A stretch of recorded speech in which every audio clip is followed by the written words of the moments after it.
These feet run an average of 150 miles a week, 6,500 miles a year, more miles than most of us drive. Over the past 10 years, these feet have pounded out more than 65,000 5-minute miles. They are the feet of Jim Alder, present Commonwealth Marathon champion. Marathon was the scene of the Greek victory over the Persians in 494 BC. A runner named Phidippides raced to Athens with the great news. Then he collapsed and died.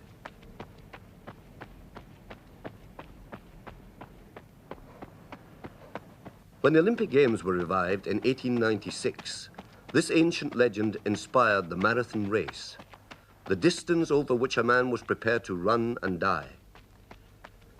26 miles, 385 yards is the distance, mainly over roads, then a lap of the track to finish. What are they like, these men who lined up last May in the Meadowbank Stadium, Edinburgh, to compete for a place in the Scottish marathon team? Why do they do it? Why does Jim Alder, runner number 6, continue to do it? As the present Commonwealth Marathon champion, I feel that to defend my title and win it on my home ground would be the utmost. For me, the satisfaction is trying to beat the best in the world at my distance. I find that the marathon is a man's event, unlike any other event on the track. And it takes years to acquire the aptitude to push yourself mentally and physically. Over the past 10 years, I've pushed the limits of endurance farther and farther, and I find that I can really drive myself almost to the point of death's door. I've never actually enjoyed a race. I don't like punishing myself. I like the result and also the satisfaction of having run well against good opposition. My theory on this is that the marathon, unlike any other race, is a test of man against himself. And for me, being highly strung, it's an even bigger challenge. I found through athletics, and especially marathon running, that I found an event I can do reasonably well. I'm a far more comfort man. Just in general, athletics have made me, and I owe a great deal to athletics. I was born in 1940 in Glasgow. I lived there for about 4 years. When my father was killed in action, I was put into an orphanage, and then my mother remarried again. She had TB by then, and I contracted TB as well. She died of that ailment, and I went back into an orphanage in Edinburgh this time. I was then adopted up in Inverness with my sister, Pat. I don't know why we were just taken back into this orphanage in Glasgow. We were there for another year or so, and then I was adopted in Musselburgh. And then after that, we were adopted twice for very short periods. To this day, I've often thought of going back and finding out, possibly gloating over, over the fact that I have made it, that people possibly thought that I was no good. And I haven't made it, but I keep putting these ideas out of my head.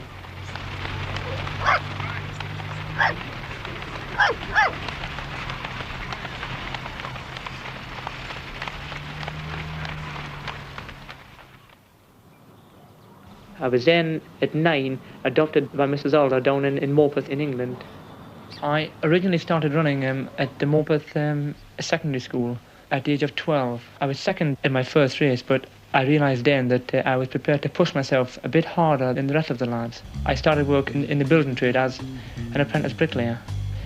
I carried on the running spasmodically and then started to train a bit harder when I was 17 or 18. When I was 24, I got married to Kathleen.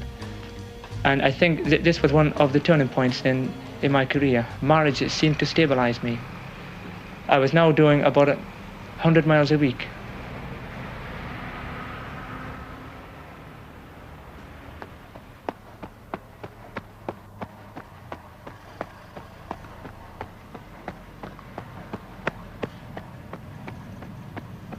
My wife has a fair bit to put up with. The last marathon I did was the European marathon. I kept thinking of Kathleen and my son Ian and my new daughter Susan, and I kept thinking I must run well for them, must keep going. And you just keep telling yourself over and over again. I tend to lean on my wife and family and what means most to me.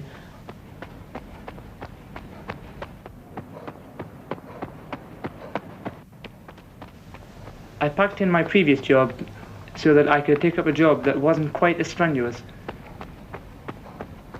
I'm now doing freelance journalism, but I don't know what I'll make really, because I've got to wait until the checks come in. As yet, I'm not making as much as I was before. I've got to build into this gradually. But I am working at a loss at present. The maximum wage I've ever had is £16.10. I find that training in general to me is a bind.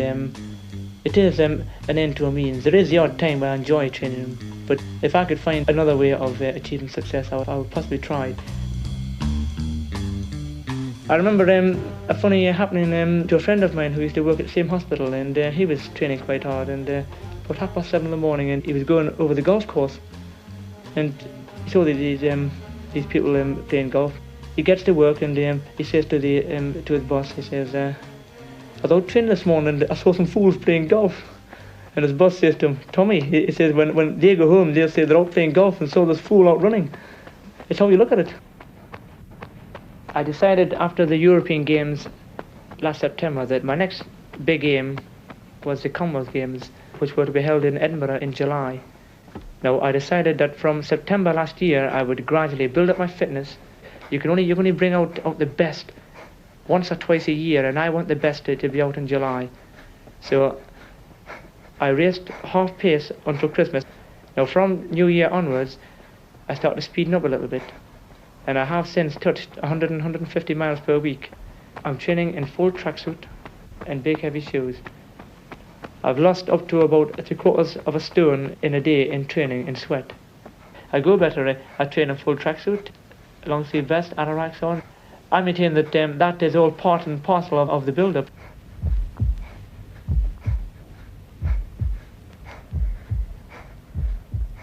Everybody has this misconception that you can blow up or your heart will give out. Doctors will tell you that you black out first before your heart fails you. Anyway, training is good for the heart. I have recorded a pulse rate of 38 when I'm at my fittest. It takes time and experience to be able to accept pain. But I feel that being able to accept pain, you can, on special occasions, rise to superhuman efforts. I feel that the British characteristics are inherent in marathon. Stubbornness, the will to win, the failure, if you like, to give in to the inevitable, and that's why the British, I feel in general, are good distance runners. The marathon is one of the few races where you call upon all your reserves. You're like drawing money from the bank. I feel up till now, all I've been doing is putting it into the bank. And I try and shield myself psychologically from races as best I can. So everything is geared for July the 23rd. And all being well, if I'm fit enough, I feel that I must run well on that day. I must give up my best.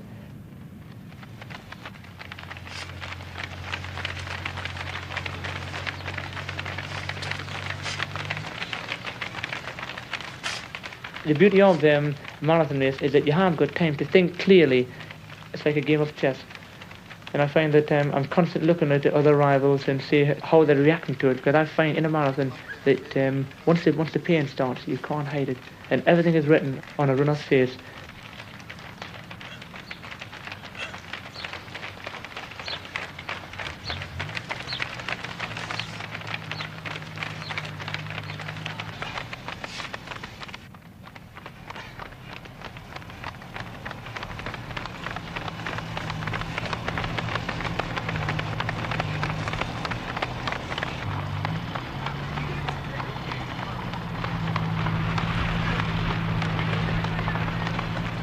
I've got a habit of coming through from behind in marathons, because I run more even paced than most runners do.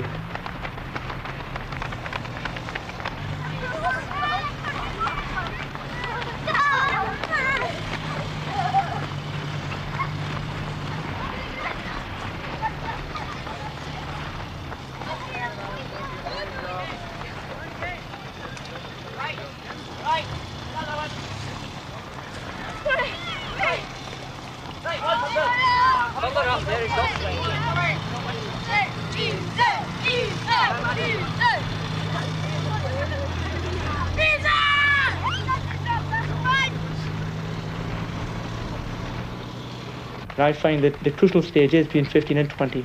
There is a change or two in the first 2 or 3, but in general you can pick your first 6 between 15 and 20.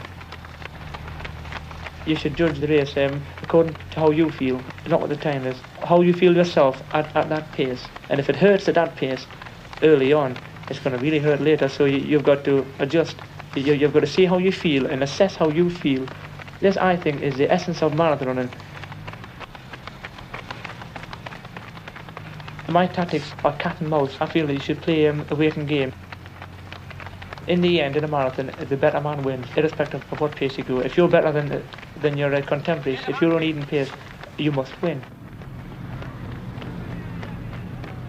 I prefer to take a sponge rather than a drink, because you've got to stop for a drink and you break your rhythm, and also you're gulping down wind.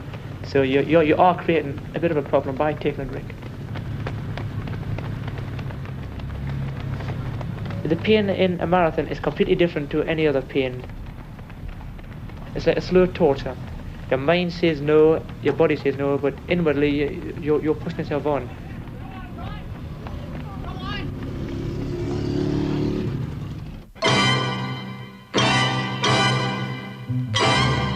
You find that in the last 4 miles in a marathon, everything becomes muddled.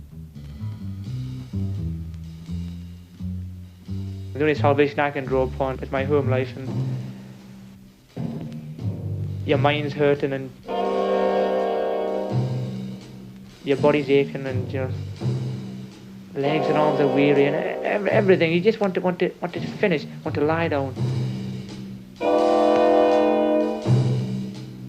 I'm haunted by the fear of runners from behind. I get the impression that they're looming up larger than life, that they're closing on you fast, and the runners in front are going away faster, and everybody is moving better than you are, and everything is out of focus. You seem to have lost contact with reality. Your reason is gone. Your rivals are larger than life. It would be like under LSD. You have these hallucinations.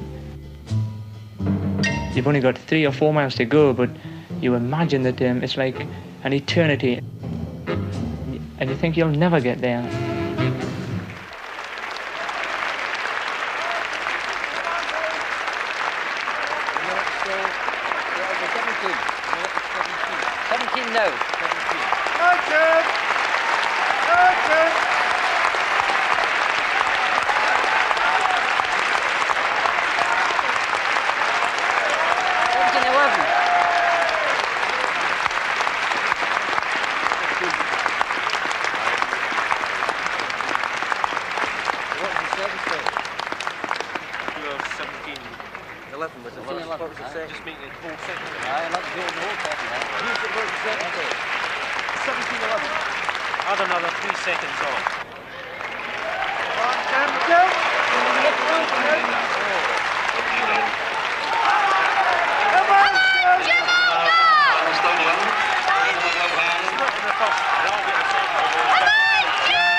First, in a time of 2 hours, 17 minutes, 11 seconds, J.N.C. Alder, Edinburgh Athletic Club.